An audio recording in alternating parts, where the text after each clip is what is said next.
OBC জট কাটতেই ফল প্রকাশ, জয়েন্টে জেলার জয় জয়কার। ওবিসি সংরক্ষণ নিয়ে আইনি জটিলতার জেরে ফল প্রকাশ আটকে ছিল। শুক্রবার শীর্ষ আদালত কলকাতা হাইকোর্টের ওবিসি সংক্রান্ত নির্দেশে স্থগিতাদেশ দেওয়ায় ফল প্রকাশ বাধা কেটে যায়। জট কাটতেই ফল প্রকাশ করে রাজ্য জয়েন্ট এন্ট্রান্স বোর্ড। রাজ্যে জয়েন্ট এন্ট্রান্স পরীক্ষা হয়েছিল 27শে এপ্রিল, আর 117 দিন পর সুপ্রিম স্বস্তি মেলার পরই জয়েন্ট এন্ট্রান্সের ফল প্রকাশ করে রাজ্য জয়েন্ট এন্ট্রান্স বোর্ড। মোট পরীক্ষার্থীর সংখ্যা এবার ছিল 1,01,643 জন। এদের মধ্যে রাজ্যের পরীক্ষার্থী 77,794 জন এবং ভিন রাজ্য থেকে 23,850 জন পরীক্ষা দিয়েছিলেন।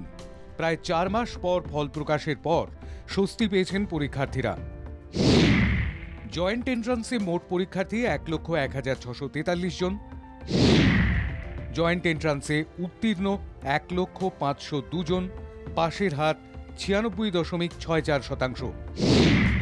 প্রথম পার্ক সার্কাস ডন বস্কোর অনিরুদ্ধ চক্রবর্তী, দ্বিতীয় কল্যাণী সেন্ট্রাল মডেল স্কুলের সাম্যজ্যোতি বিশ্বাস, তৃতীয় হয়েছে রুবি পার্কের দিল্লি পাবলিক স্কুলের দিশান্ত বসু, চতুর্থ অরিত্র রায়, পঞ্চম দুর্গাপুর পূর্ব ইন্টারন্যাশনাল স্কুলের ত্রিশানজিৎ দলুই, ষষ্ঠ মেদিনীপুর কলেজিয়েট স্কুলের সাগ্নিক পাত্র, সপ্তম বর্ধমান মডেল স্কুলের সম্বিত মুখোপাধ্যায়।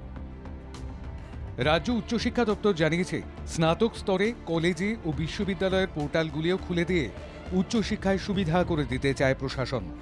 নির্ঘণ্ট মেনে শুরু হয়ে যাবে ভর্তি প্রক্রিয়া। মুখ্যমন্ত্রী মমতা বন্দ্যোপাধ্যায় পরীক্ষার্থীদের শুভেচ্ছা ও অভিনন্দন জানিয়েছেন। সোশ্যাল মিডিয়ায় মুখ্যমন্ত্রী লিখেছেন, রাজ্য জয়েন্ট এন্ট্রান্স পরীক্ষায় উত্তীর্ণ সকল ছাত্রছাত্রীকে জানাই আমার আন্তরিক শুভেচ্ছা ও অভিনন্দন।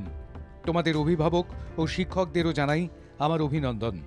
যারা কোনো কারণে ভালো ফল করতে পারেননি তাদের মন খারাপ না করে ভবিষ্যতে যাতে ভালো হয় তার প্রস্তুতি নিতে বলবো। মুখ্যমন্ত্রী আশ্বস্ত করেছেন, সমস্ত প্রতিকূলতাকে জয় করে আগামীর দিনগুলিতে জয়েন্টের পরীক্ষার্থীরা আরও সফল হবে এবং বাংলার মুখ উজ্জ্বল করবে।